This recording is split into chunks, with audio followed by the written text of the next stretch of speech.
Once again, we're back. Part 3, saving the best for last. This is Conscience with the Conscience Hip Hop Podcast. We got Artificial Christian in the building. Yeah. What's going on, fellas? You tired yet? Nah. All right. I hope y'all got some food in the oven. We can do a part 4 if you want, man. We got bills to pay, so all right, man. Let's jump right back into it. I got an outside question for you. Yeah. Real quick, if rap were to disappear tomorrow, what would ministry look like for each of you? Spencer. Oh man. And I would definitely say continuing in discipleship.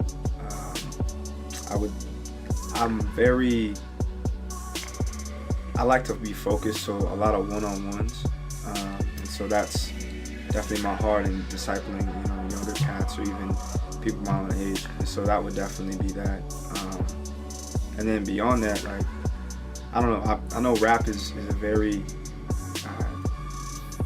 it's a medium in which we've done a lot of work in. So if it was gone, like, I could still sing, I guess, but That's true. Hold on to music. That's true. It might look a little bit different, but I would definitely do that. But definitely discipleship and just continuing to grow in the community and some of the other ways that God has gifted me as well too. So I'd be sad though. Okay. Wes. Me, how would ministry look? Yeah. Basketball. Okay. Yeah. Play basketball, meet cats. Yeah, that's pretty much how a lot of people that have been, quote, converted is through basketball. People like, oh, you're so good, this is and that, and then it just got cool, and then they just started knowing and questioning my lifestyle, and that was just You put it out there. Got the rapping, that's how it happened. Word. Warren, what about you? I would definitely like probably youth ministry sort of thing. I mean, I've been a youth leader at one point in my life, and I really did enjoy that. But just being able to speak into younger people's lives, kind of showing them where I've tripped and fallen, and telling them my story, hoping that they can be touched by that. So. Dope, man. Now, Spencer, you have a lot of passion for things outside just the music. What types of opportunities do you hope that this music will open up for you individually? Wow. I hope it opens the door for, well, first and foremost, like the gospel going forth. Like that's like the biggest call on all this. For me personally, like I'm a writer, like I was saying too, but elements of that too, in the poetry aspect, the spoken word aspect. I think there's a lot of times with that with music, and I think being able to bring those things to the table as well too. Maybe not in this project or projects down the road, but at some point, being able to have that. Like we have a song, Chains. I'm spitting one of the poems that I wrote, and it's neat to see the mesh of that with the music that we're doing. And so like even just instances like that, I think opening those doors with with some of those other good things, that's huge. Dope, man. Now, I got an interesting question for you. Now, we were talking earlier about the less is more thing, about how you've got less words when you're doing the music, but you have a very unique place in Artificial Christian. Now, with rappers, it's all about honing the raps, the delivery, the cadence, all that jazz. And rappers oftentimes are challenged, I think, in this day and age, to sing more, to harmonize, stuff like that. Even just to have more of a kind of Destiny's Child cadence, quote unquote, to how they speak in music today. I think the newer generation is definitely influenced a lot by the electronic swing of hip hop, with that, especially with sampling. In synthesizers and stuff like that. For you, you do a lot of different harmonics on this project so far that I've heard, and just in music in general. And I said even you have a very unique way about you and how you sing on the hip hop pieces. Have you completely found your lane, not as a singer, but artistically with what you're trying to do with the music? Do you think that's a solidified lane for you so far in Artificial Christian? And if so, what do you think it would take, if not, to challenge yourself, and what types of things would you think you would need to see to kind of be pushed into a very comfortable space with your presence as a singer and or maybe as a rapper later on or whatever? I would say definitely, like, I think it is a lane, at least for the time being. I'm not the greatest singer out there. I know God has definitely blessed me with Someone that. want to stab him real quick? But I know that is definitely, an area in which I'm able to serve, the guys here and everybody who's listening to the music. But I think, there's definitely other opportunities, even in the midst of this, whether it's the production side, like building beats. And a lot of people don't know you do the beats as well. Sometimes you're into the production aspect of it. Yep, so I'll make beats, being able to mix things down and working even very closely with the engineers, and even just all the different facets of the song or the music itself, like from production to mixing it down to, even the social media side of things, and like in the midst of all that, the marketing aspect of it. So being able to be present in all of those different areas and growing in those areas too, I think that has been, those are, if I don't necessarily sing all the time, having presence in those areas and growing in those areas, I think is something that, in terms of longevity, that I can continue to do and still be present in this. So. Now on the singing specifically, what do you,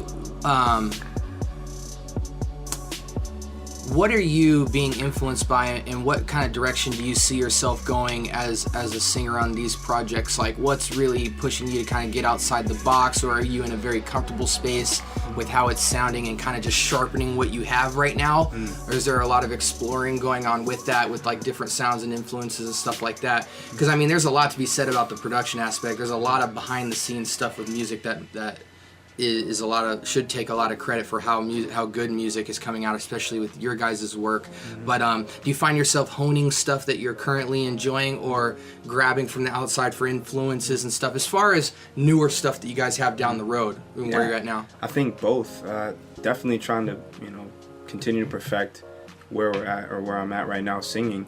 But like even some of the stuff we've been working on recently, being able to use changing the timbre of my voice, or even listening to some of the stuff like Childish Gambino's album, like hearing some of the stuff that he's doing, or some of the other people in the industry, whether secular or in Christian music, and what they're doing vocally and other things, and just trying to expand in that way. I think I'm definitely still trying to grow, and I'm finding and understanding more about my own voice, but also how I think Dub and I talked about it. We talk about it kind of consistently. Is that a lot of times it's like letting the song be what it is. And so each song is different, and each project you do is different. So being able to, whether that's sing a certain way on this song, or do vocal, inflections or things on this song, or, have a completely different voice on this song, it's like being able to have that growth in those different areas is what I'm finding more so. So not only just honing it, but growing in many different facets. So it's a lot going on there, man. That's an interesting journey that you're going on. It's definitely awesome to just kind of hear all the different things that you think about when it comes to the song making process.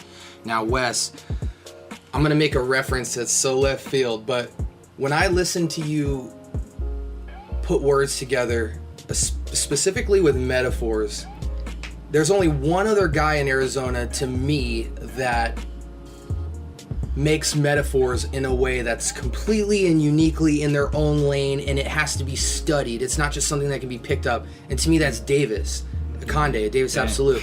When I hear Davis say things and connect things and use metaphor, he does it almost in his own language.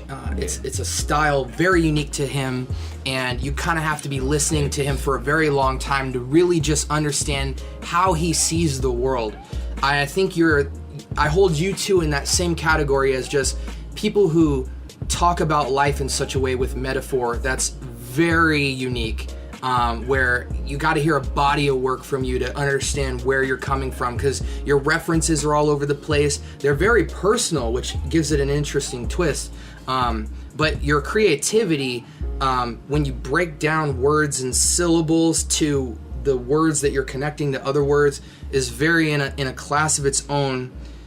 Maybe including that and some other things, what do you bring to the table for Artificial Christian that is signature Wes? Signature Wes. Before I say anything, I want to let everybody know that Akande is the GOAT. He is the GOAT. So that's a compliment. That's a high compliment for me. What do I bring? Man, I feel like sometimes I feel like I'm just in it, and I'm trying to bring something. I'm trying to bring something, but I don't really bring as much as I feel like. I don't really feel like I bring as much as they feel I bring. Oh my goodness. And so, no, I'm not. But I'm being so church over here. And that's how I feel.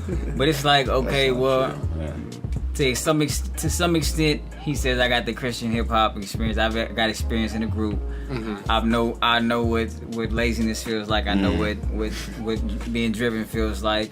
Mm-hmm. I feel like just lyricism. Like I think I bring a lot of lyricism. Like if you're not paying attention, like you said, if you're not paying attention from the start of my verse, you probably gonna miss most of it. But I'm still learning to break it down. Like even when I'm rapping with Warren, I'm like, okay, well, he'll say some off the wall. So he got some mad punchlines. But like I'm metaphoric. So if I'm saying something, if I say something is, soft drink, I may mean that may be a metaphor in itself. Right. You know what I'm saying? So Warren's telling you about the straw, the lid, the cup, where it was manufactured, what's in the drink, why he likes it.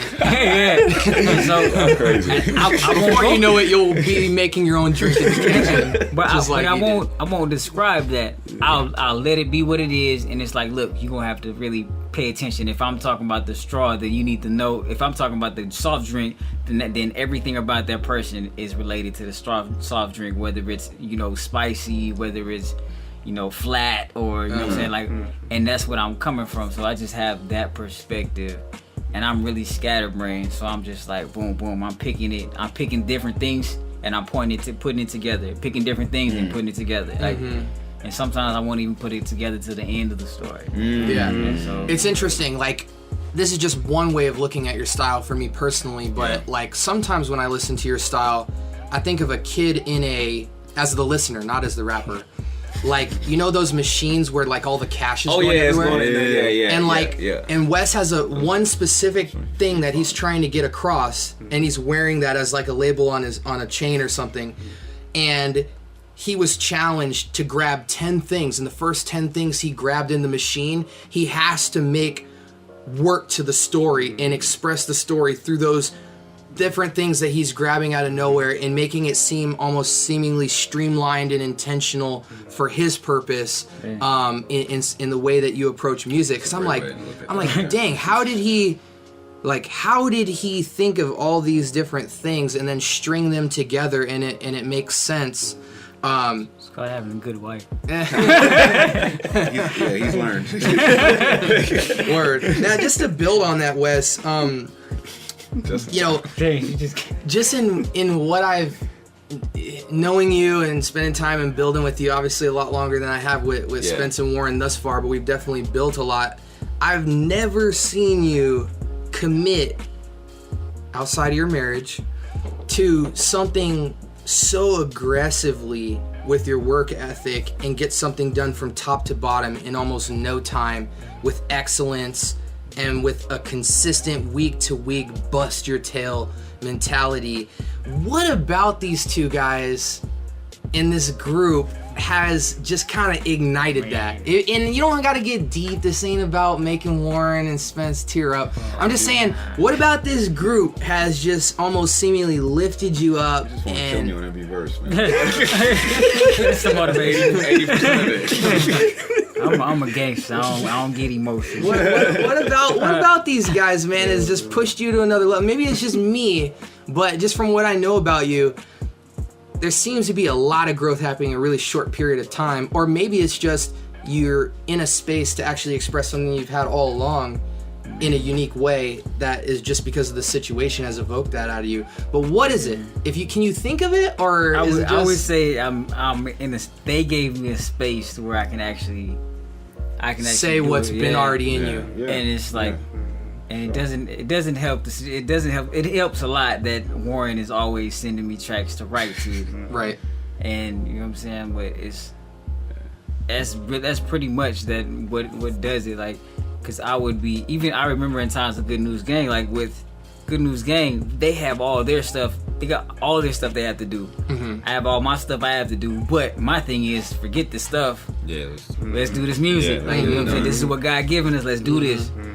And so I've always had that drive. But then when they have the drive, I would be unmotivated. Yeah. And so, you know what I'm saying? Like, and even then, like, at first I was getting driven by these guys, but then I started coming out, he's still sending songs, so regardless of me not being motivated, I'm still getting songs. It's like, yo, you gonna let this work pile up, or you gonna handle what needs to be handled? Right. And so even then, it's like, are you mean number 3 man on this record?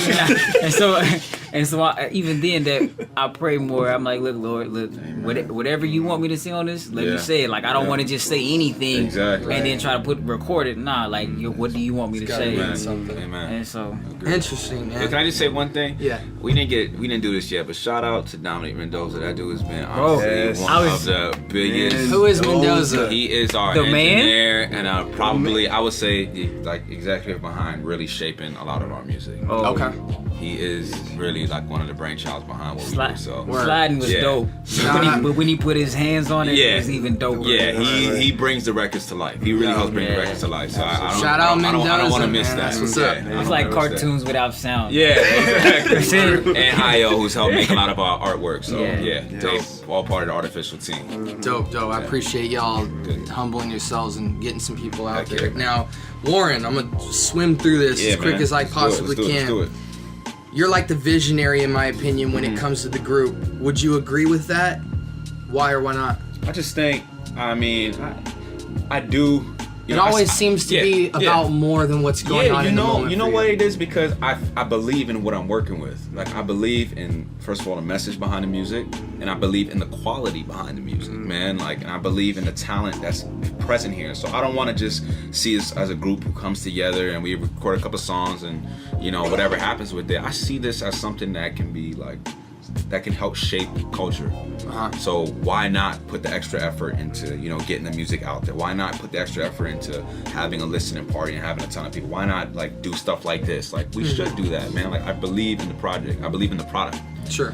So I mean, that's really the driving force of like why I would say like I try to think big when it comes to what we do. Yeah. Now, as kind of the front runner of that, what is the most important thing that you want to communicate through Artificial Christian? I just think no matter, I mean, to me, we're just still 3 dudes who are, you know, struggling with a lot and who are really doing life and trying to do this, you know, like we still face a lot of tension within our Christian walk. I always want that transparency to be there. I don't ever want to get to the point where we're just doing things and we're like not relatable and it's just like this, what I call is like a plastic cover over the record. Like, I want the records to always be real and connecting and real messages, real life, like, and yeah, like, I mean, if they call us Artificial Christians, that's fine. But honestly, like, what you're gonna get from us is authenticity. Okay. That's where I'm at. Yeah. And just recap for us real quick. Yeah. Spence, or not Spence. Wes. Again, summarize just real briefly the Artificial Christian. I know you spoke about it earlier, but just to kind of bring people back back into the headline of who you guys are. Break down the name real quick for us. Artificial Christian. Basically, that people have this perception that Christians are perfect. We're Christians and we're not perfect. So I feel that if perfection is Christian, then we must be artificial Christians. Okay, so it's a play on words. It's a play on words, yeah. Okay. And then you got the mannequin there where it's just like, it's faceless because really we're telling the stories of like anybody. Anybody can put their face there, really. Okay. You know what I mean? So dope. Now, project is self-titled. Yeah. Artificial Christian by Artificial Christian. Yeah. Talk about the current project that y'all are about to release. Where can people get it when it comes out? We already know it's called Artificial Christian. So tell us a little bit about the release and what the listener can look forward to. If I jumped on an elevator with you guys and I have not heard of this project before, what am I strapping myself up for? I mean, I'll just jump in real quick and give it, we had our listening party here a couple weeks ago, Conscious was there and everything like that, and what we gained from just people listening is that they hear real stories, real messages, real life, and real relevance into what's going on today. So when you hear that project, you're going to hear hard things, you're going to hear tough things, but you're also, we don't live there. You're going to hear beautiful things, you're going to hear musicality, you're going to hear dope lyricism, you're going to hear stories, transparency, all that full package on there. So that's how I would wrap that up. Okay. You're going to hear a story that's shaped by the gospel and the true story. Amen. So you've got tracks that are very specific to the different elements of that. So there's tracks that are resonating more with like creation and fall and redemption and restoration and an entire story that mimics the biblical story in that way. And so that's definitely something that you're going to see. So the tracks are placed the way that they are for that purpose.